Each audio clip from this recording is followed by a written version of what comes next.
Ladies and gentlemen, a very warm welcome to our webinar, Surviving the Nightfall, focusing on the spin compression approach. Allow me to introduce myself at the beginning and your presenters today. Markus, if you could move to the next slide, please. My name is Sven Malinghaus. I'm a senior partner with Roland Berger. I'm the global co-lead of procurement.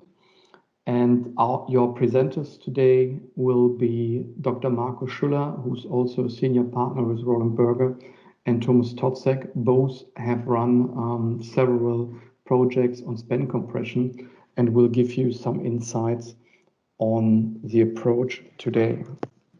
We saw some analysis in the last weeks and days. The numbers vary, but I think quite representative number is an analysis from the International Monetary Fund, which had forecasted a 3% global growth in 2020. And now they said we will have a decrease of 3%.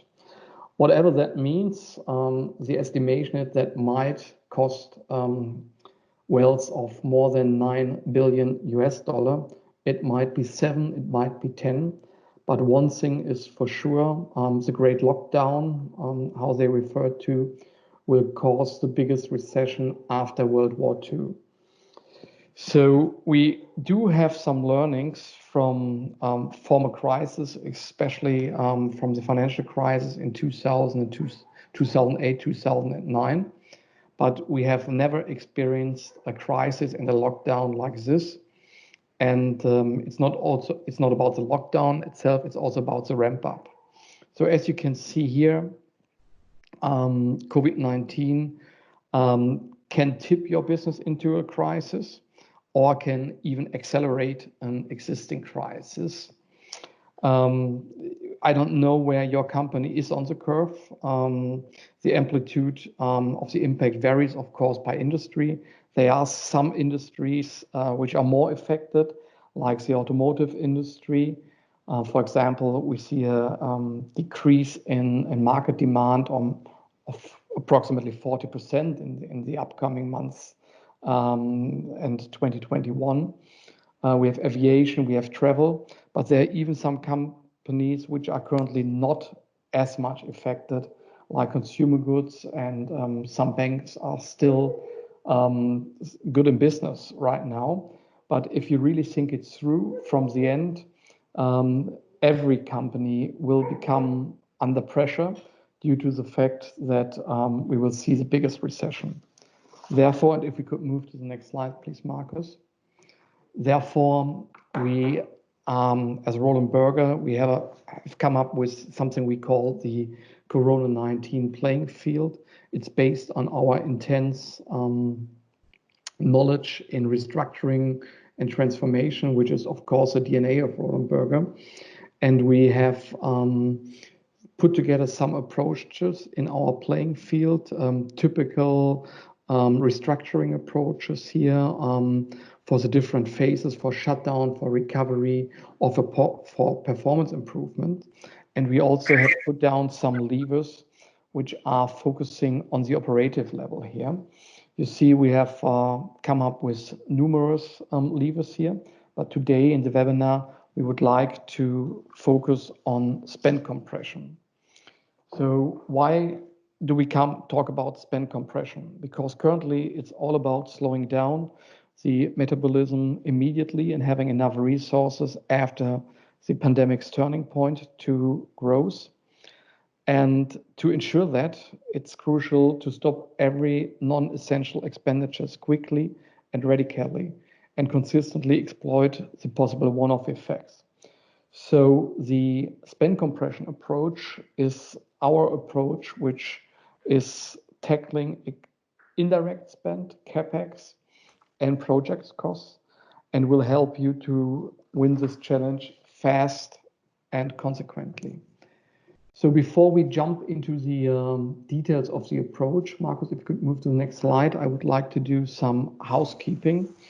The presentation will be approximately 20 to 25 minutes, and then we would highly appreciate it if we could have a lively discussion here. You have three ways to raise your questions.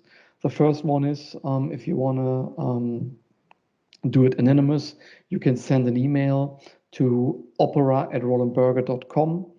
The second obvious one is the chat function in Microsoft Teams. And last but not least, if you unmute your mic during the Q&A session. So your questions are highly welcome. And I would like now to hand over to Marcus and Thomas, who will give you an insight about what spend compression means in detail. Yeah, good afternoon, ladies and gentlemen. Markus Schüller, out of the home office, as many of us. I'm also a senior partner in Roland Berger, responsible for procurement consulting. I'm doing this for some 20 plus years. First 14 years in a smaller boutique firm called Brainet, spending then 7 years in KPMG, leading the operations consulting there, and now around with the Roland Berger operations team. My primary focus is industrial manufacturing, not so surprisingly automotive and automotive supplier, but also all in other industrial manufacturing, not only in Germany or the DACH region, but also on a global span. And I have with me Thomas.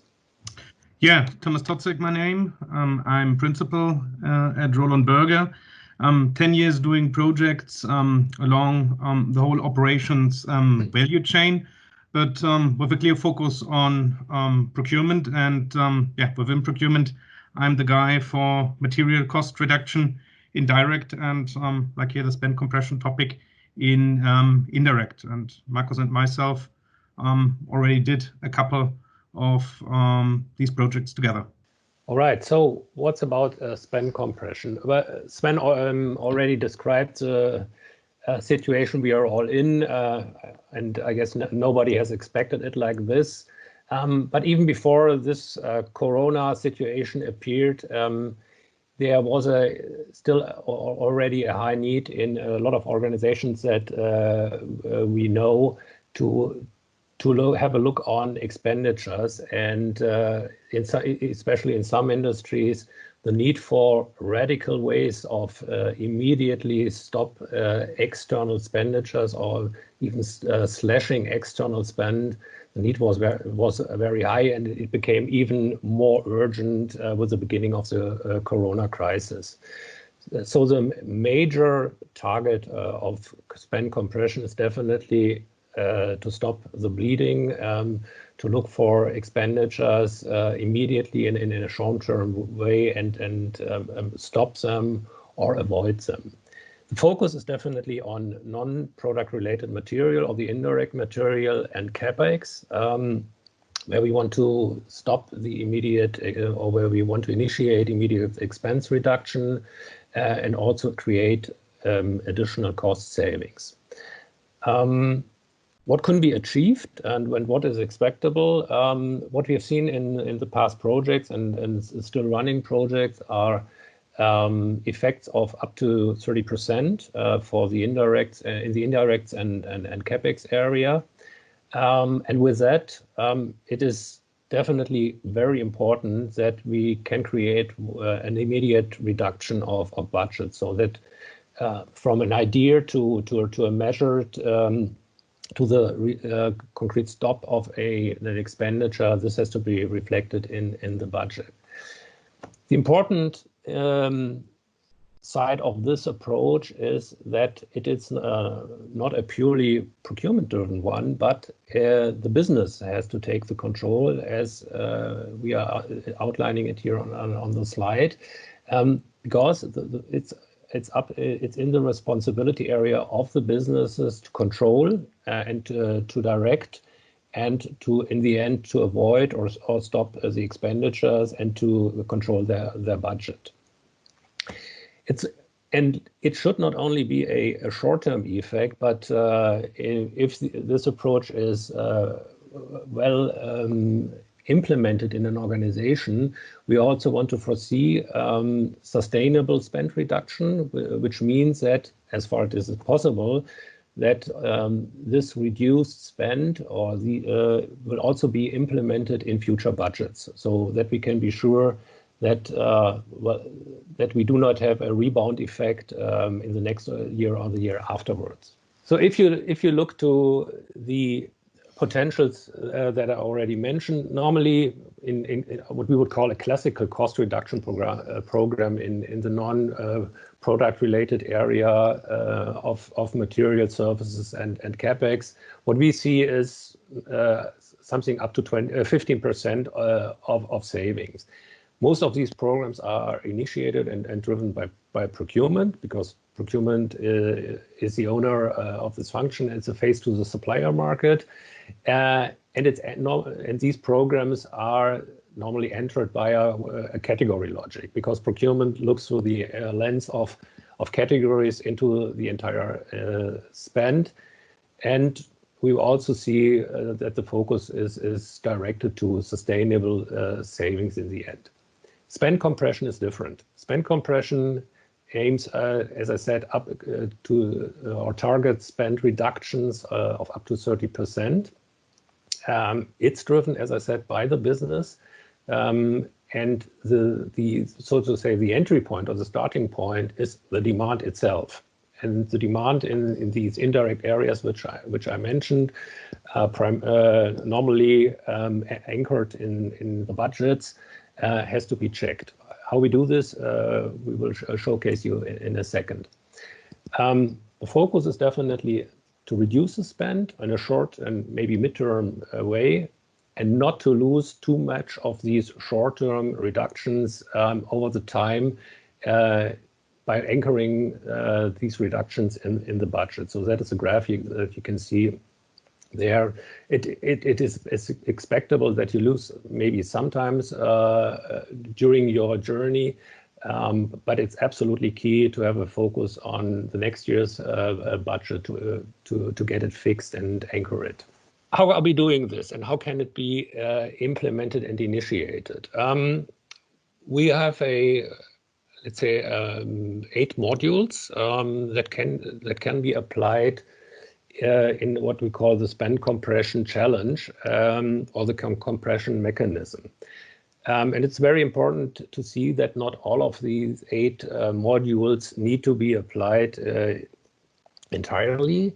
It's a selective approach, so you can in the end pick and choose and concentrate on the modules that are relevant for your specific starting situation, for your specific company, and even also company size, because it depends a little bit if we are doing this for a smaller mid-cap company or even for a large corporate, and also depending on the size, global span, complexity of an enterprise.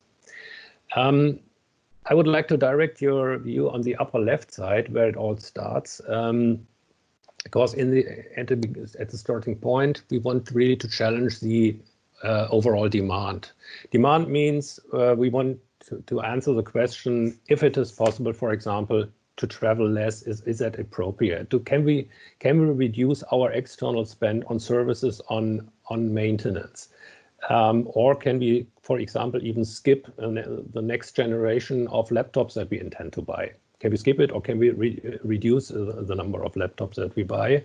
Or can we even abstain from external events that we have planned to do, for example, with our customers? So that's the demand itself, and this is the first round of challenging. If the answer is no, we cannot do this, we need this demand, and there is no option to skip it, then okay, we can apply the next module and say, okay, let's look into the specification itself of this demand and see if we can even reduce it, or we can modify the specification, if we can go to lower tiers of specification. So this is a holistic review of an approved spend, of an approved demand. And this sometimes also tackles comfort levels in certain areas, as you can imagine. So the difference here is it should be radical. Yeah, we are in a crisis mode. We are facing pressure on our budgets. So radical approaches are necessary in this area.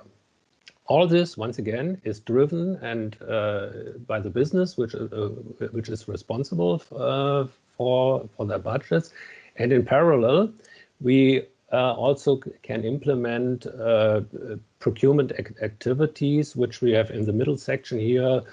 The commercial pressure is normally used more for the bigger suppliers or the larger A suppliers, where we really intend to renegotiate to achieve additional kickbacks. And what we have seen in our past project, that a target above 5% is absolutely feasible and applicable in that area. Versus the larger number of smaller suppliers that we foresee, or in the tail end, there we want more a general approach, which asks more undifferentiated extra savings, and there we saw results between 2 to 5%. In the end, the intent is to cover at least 80% of our supplier base, and in the best case, to tackle the entire supplier base.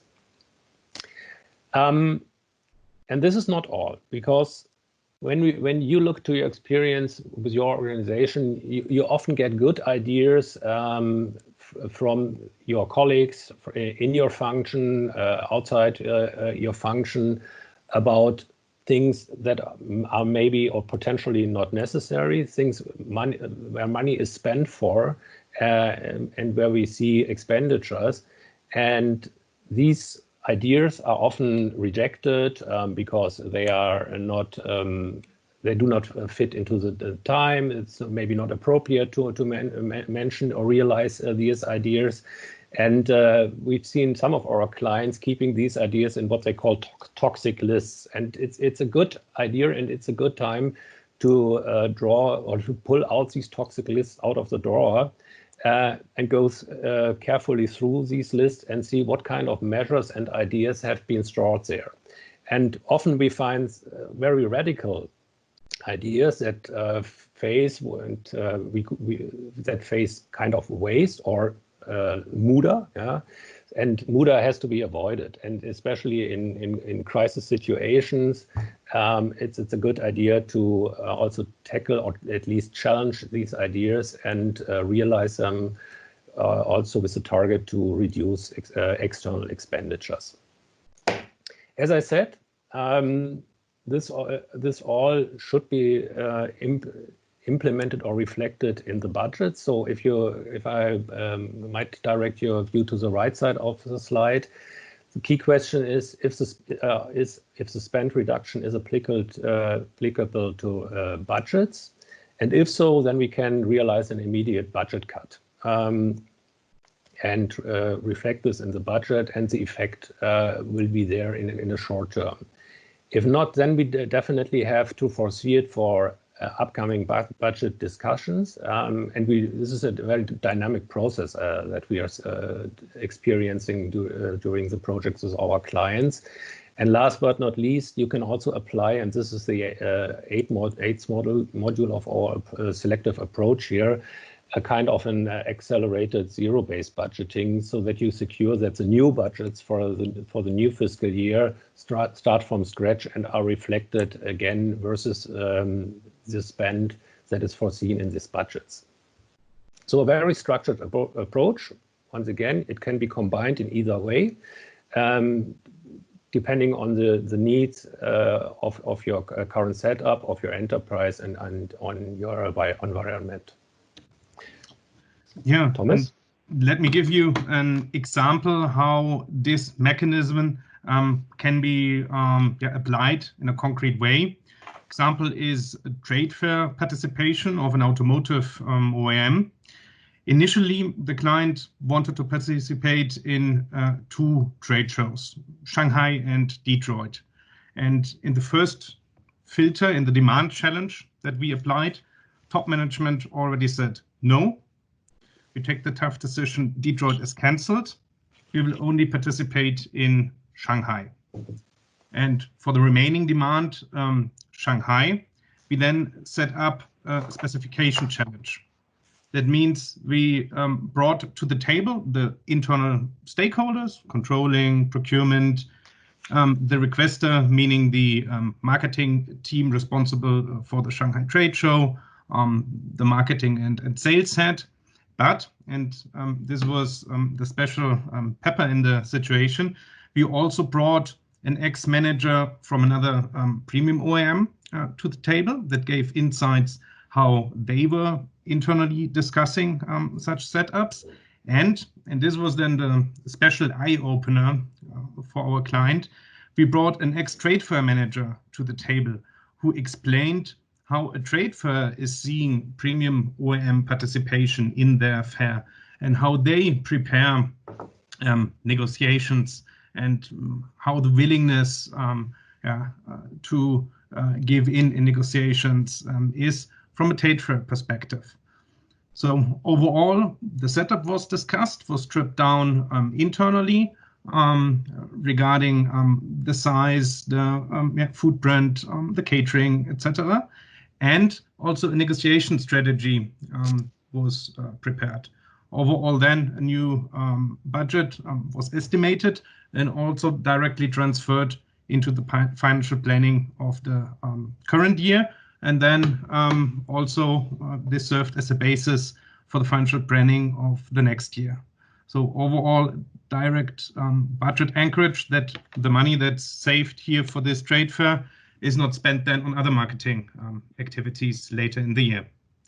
And this mechanism can be applied for sure not only for the trade shows, we also did it then for agency work, for print brochures, for software, and basically across many different categories of indirect spend till production year spend like maintenance services. Right. So the key question is now, how can we apply such a spend compression mechanism, and what is relevant and necessary for this? As I said, it's definitely a key topic to configure this approach with the client and specific to your current and to your current situation. And one thing that is really important in the current situation is your what we would call ambition level, or even willingness to create a new spin in challenging demand, in challenging specification, and in challenging also, for example, older ideas or toxic lists, and to realize them. Depending on this ambition level, we normally apply this in 3 phases. Phase 0, a very short one, is necessary as a setup phase where we configure the project, where the spend compression team is onboarded, and this team consists of cross-functional team members.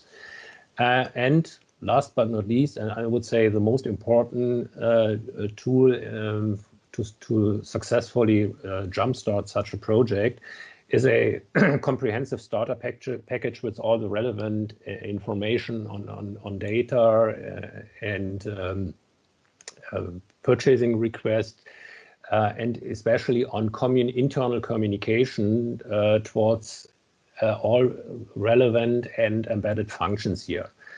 Ideally, the entire enterprise is embedded in the project so that all functions or all departments which are spending money or have external spend are part of this exercise, so that you can be sure and cover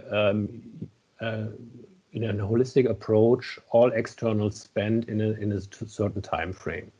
Our experience was that it is best to jumpstart with pilots, to implement the methodology, to exercise with the business under the lead of the business and the support of procurement and controlling. Set up the first pilots and run through a spend compression cycle, which means we need to identify first the demand. This is what is here in the middle section, setup of a demand filter. The best way to do this is to grab demand on a systematic way, and you can do it from your ERP system, which might be an SAP or another ERP system, to grab PRs that occur in the system, put it into the system by the requester itself. You can do this on a weekly, even on a daily basis if you want. Technically wise, this is possible. It's important to set filters here, filters by value, and these value filters really depend on the size of the company. If you're a smaller one, actually we are doing this for a mid-cap company where we really grab PRs starting from 1,000 euros upwards. We did it with another larger corporate with a global span where we started with PRs above 50,000 euros. This really depends on the size of your company. And then we put this into a certain structure and start the piloting of what we call the spend compression meetings, led by the business, normally by the CFO or the COO of the business, or even the managing director, as they are the number one budget holders, and they are responsible to decide in the end. And in parallel, we initialize a tracking and controlling systematic for this. This is not a very complicated tool. What we suggest to implement, you can rather use your own project management or tracking tools for this. Otherwise, we will bring something in. The key driver here is speed. We have to be fast, as this all occurs in an urgent situation, in a crisis situation, and everybody wants to see fast results. So from a first download of PRs, of purchasing requests from the system, up to setting up the first pilots, running through these pilots with the embedded functions, and driving the first decisions, we foresee a time period between 3 to 6 weeks. And then after these pilots, after everybody is somehow trained in this, in the way we are conducting the spend compression meetings, and how we identify the demands, how we challenge the demands and the specifications, then it's definitely necessary to come into phase 2 in what we call a rollout of the spend compression cycle. This means we need regular preparation and execution of these spend compression meetings, which includes the PRs download, a constant PR download out of your ERP system. We have to bring together all involved stakeholders, which are out of the business, out of procurement, sometimes involve cross functions like, for example, HR, if it comes to travel issues, where we want to challenge the demand and also the specification maybe of travel regulations or the internal travel policy. We are faced in our project several deep dives, because especially if it comes to bigger demands, like for example deciding on new machine equipment, new toolings for projects, you cannot only, or a CFO is not able to say yes or no. It's not black or white. You need to step into a deeper analysis.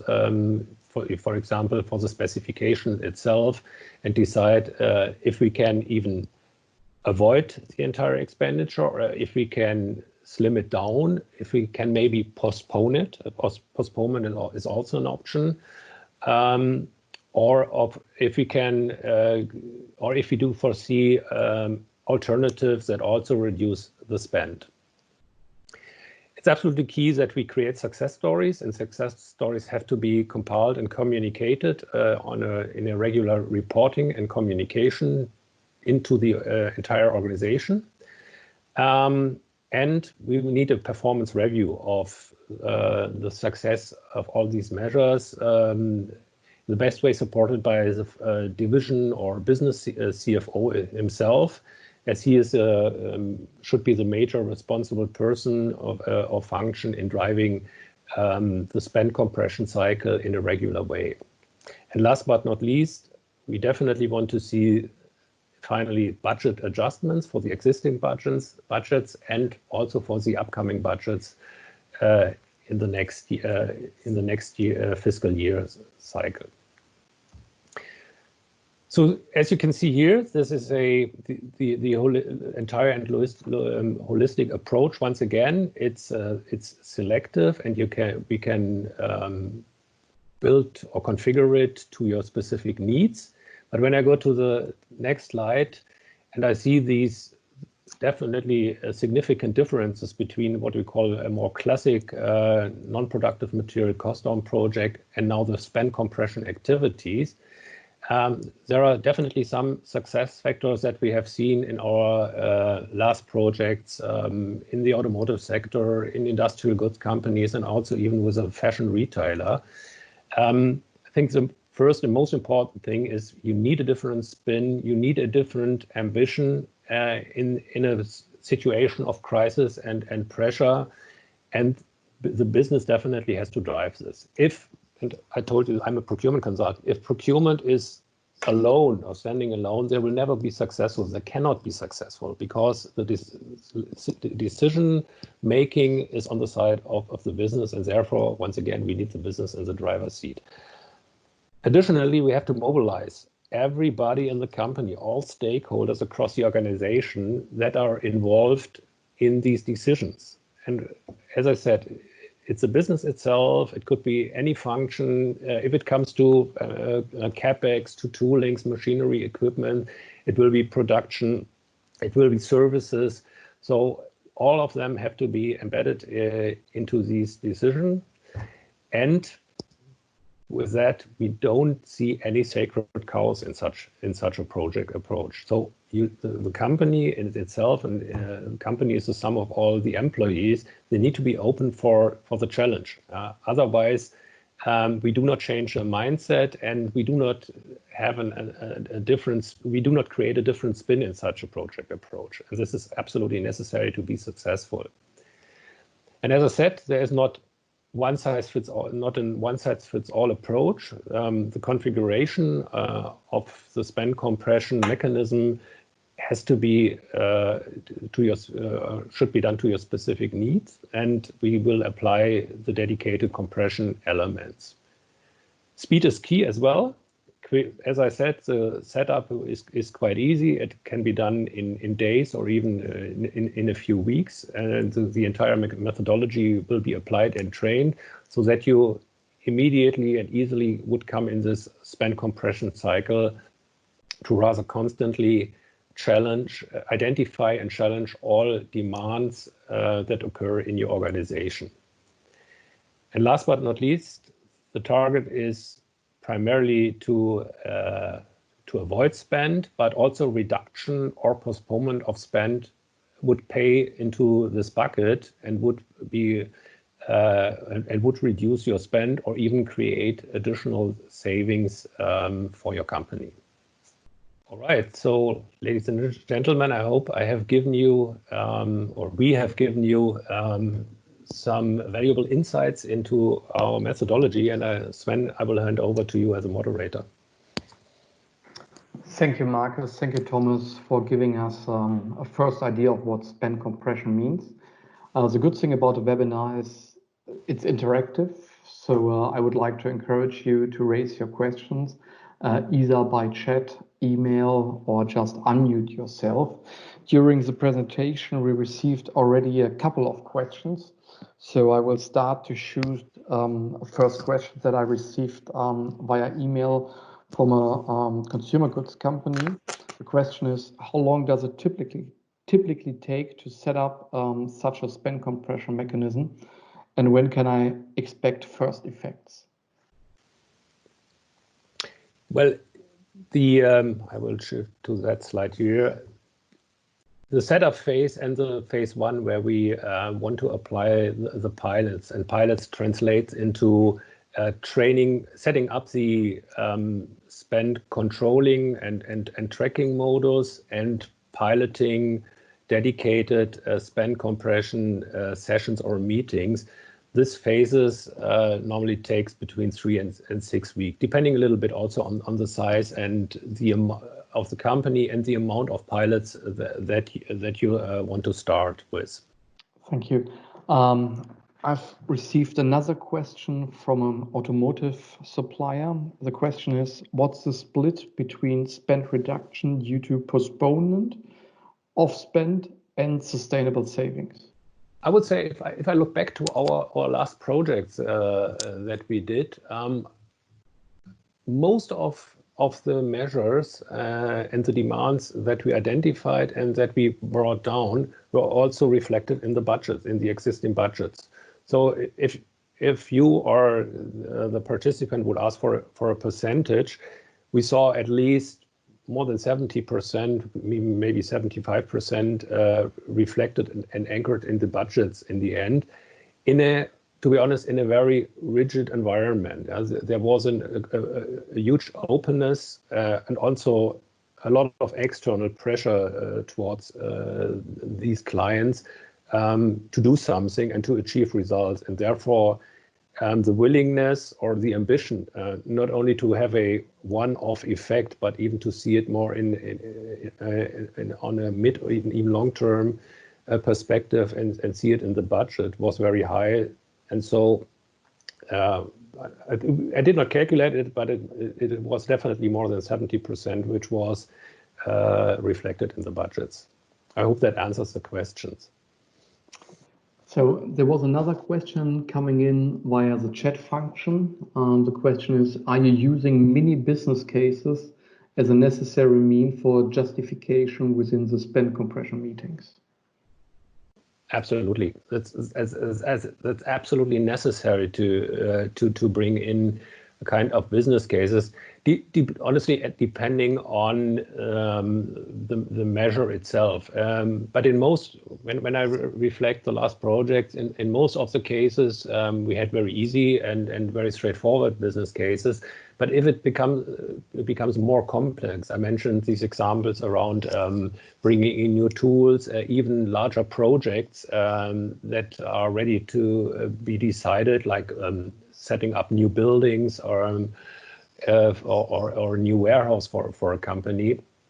There you need definitely a proper business case to decide and to see, okay, which costs occur if we face a do-nothing scenario versus we approve the entire demand or we only approve a part of the demand. So it's definitely, it has to be fact-driven. Otherwise, decisions are more done by gut feelings, and this is nothing that we want to see in a spend compression approach. Okay. There's a follow-up question to the first questions from the same person. Are you closing the loop with accounts payable to secure that all spend with certain thresholds runs via spend compression meetings and maverick buying is hindered? Absolutely. Maybe I did not emphasize this enough, but controlling and even accounting is part of the entire mechanism. So give you an example where it all starts. Like we all know, it's good to have a target, a target setting at the beginning of such a project. And already there, we need somehow the linkage between a procurement or category-driven perspective on targets and an accounting view, and to bridge this. This depends for sure, and most of the participants here will know this. This depends on the transparency and on the, let's say, on the match between procurement and accounting.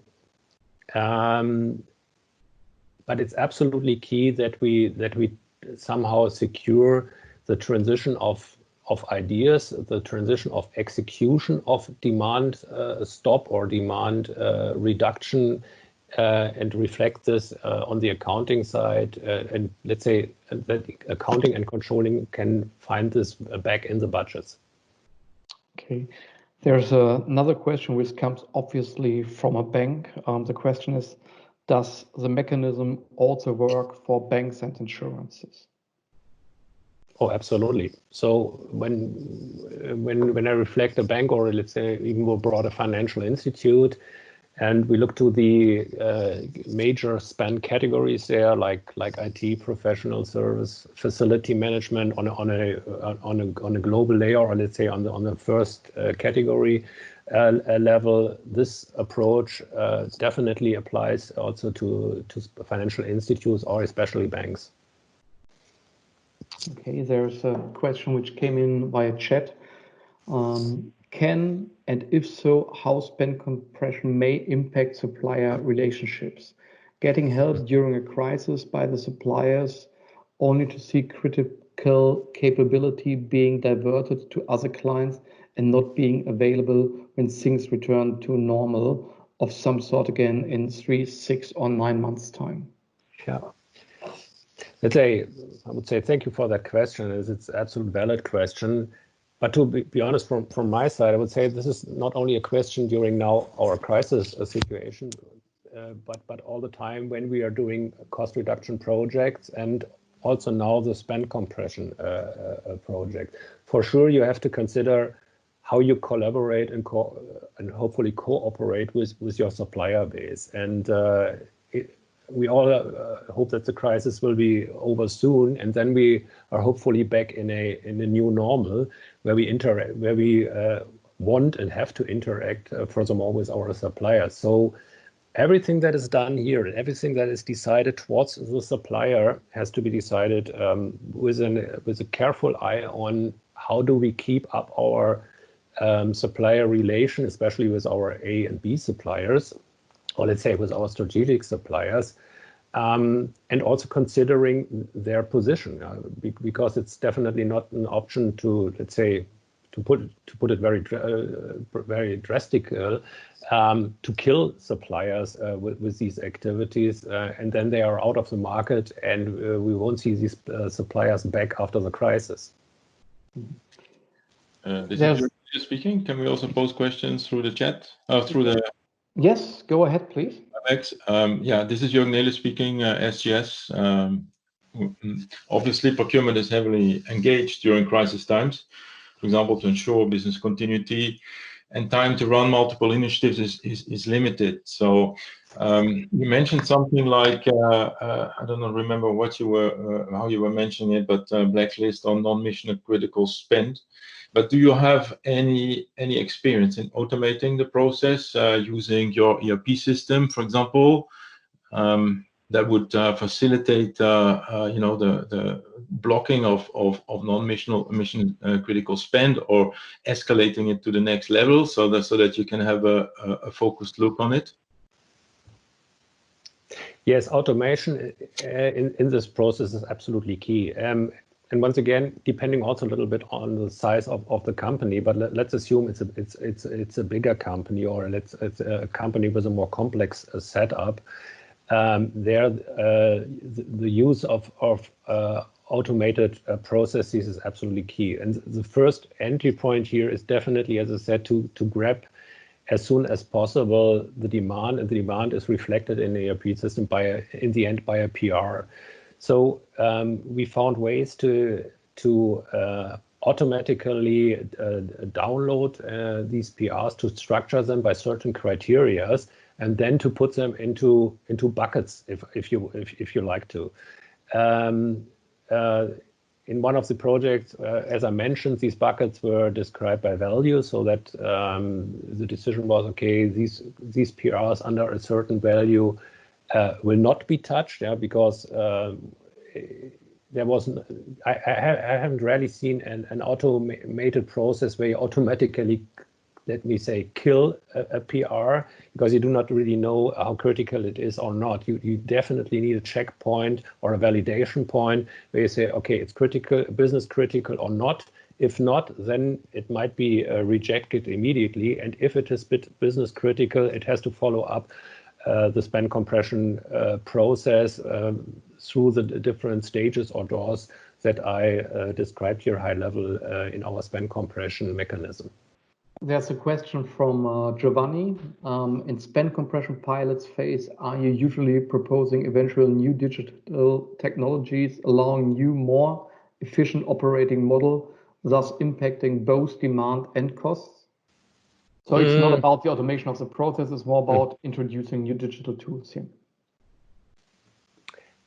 I would say when I look back to the spend compression projects I made in the last 12 months, the urgency there was always so high that the focus was not so much on new digital tools. Yes, we had some discussions around implementing and embedding, for example, RPAs in certain parts of the process to make it a little bit smoother or a little bit faster, also to avoid manual work there.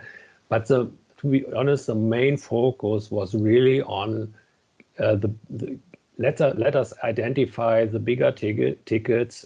Let us really quickly reject or avoid this spend, or as I said, stop this bleeding, because we need immediate results that are reflected in the end in the P&L. This was definitely the major focus. There's another question which came in via email. It says it's obviously a joint project between finance and procurement. How does this collaboration take place, and who should be on the steerco? Yeah. Let me put it like this. Finance and procurement are definitely participating here and supporting in this project. But the lead is by the business. The business now could be a business unit, a division, a plant. Maybe if you have a regional setup, it could be a country or whatever. But in the end, it's the business why? Because they are responsible for their expenditures. They are responsible for their budgets. So they have to, let's say, kickstart or the entire effort here, and then bring in finance, controlling, and procurement, let's say, as support functions here. Finance more to do the tracking and tracing, to help create transparency on that. Procurement as the major interface to the supplier base, supporting with commercial approaches towards the supply base, and also supporting this dedicated measures or challenges in the spend compression mechanism. But once again, the business is in the driver's seat. Okay. For sake of time, I would like to raise the last question, or two last questions that I just received. One via email, one via chat. And then I would like to encourage everyone, if your questions couldn't be answered today, we will, if you send us an email to opera@Roland Berger, we will reply to you. And of course, you can always reach out to your contact at Roland Berger or to Markus and Thomas. So I would say, for sake of time, let's raise the last two questions. Let's start with one which came in via chat here. This one is, do we need specific experts to challenge, support the business to think out of the box? Yeah, the easy answer is yes. Why? I like this expression of think out of the box. Maybe you've seen, I go back to the slide which Thomas presented around the fair example, the trade fair example. When you look to this specific example here, there was a decision at the beginning, do we want to go to Detroit and we want to go to Shanghai? Are both of them necessary? No, so maybe let's reduce it to one in Shanghai. Most of the stakeholders inside the companies are used to certain procedures, are used to, I would say, even to a certain heritage, how things are going and how things should happen and how they are necessary. Yeah? And there you need an out-of-the-box thinking. You can do this internally if you have kind of leaders in your organization who are willing, who have the willingness, who are able to, and who dare to. Yeah, sometimes it's really a matter of, do they dare to think out of the box, or you need to also include an external party which is going to challenge you. And this was also one of our major roles, not only to set up the mechanism here like we presented it, but I would say 30 to 40% of our work was really to ask the bad questions, yeah, and to challenge the organization to go through what I call toxic lists, because these are a lot of these topics are not the nice topics, to be honest and frank. And therefore you sometimes need somebody who is taking this role. Okay. The last question for today: what are the prerequisites to launch such a project? Well, one of the prerequisites is actually existing. It's pressure, definitely external pressure. But even, as I said, before Corona came, we were doing these projects with a lot of our clients. You need a bunch of people in the company after an announcement from, let's say, from the top leadership, who is willing to act fast, who is dedicated and convinced by this approach and dedicated to this approach. You need the right people at the table, like always. Yeah, so somebody is driving that from the business side, supporters from finance and procurement, as we mentioned. And you need the, let's say, in the end, the conviction of an organization that this has to be done fast. One of the participants asked the question at the beginning. Well, we have a lot of projects, and now this is the next priority. Especially we as consultants, we know when we come into an organization that nobody is waiting for this. Yeah, there are a lot of projects up and running, but in such a crisis situation that we are facing, like we are facing now, it's key to keep liquidity and cash and to somehow secure your P&L, and therefore the priority for such an approach or a comparative approach should be very high. And if you take all this together, I think this is a good starting point to kick this off. Thank you. I see the interest is quite high, but we all have tight schedules. So all the other questions that we couldn't answer today will be answered by email. I would like to thank everyone for taking the time participating here. And once again, encourage you, if you haven't raised your question, send an email to opera@rolandberger.com or to Marcus, Thomas, or your contact at Roland Berger. Have a great day. There will be a new normal, and I'm pretty sure after some difficult months, we will see the sun again and we will survive the nightfall. Have a great day. Bye.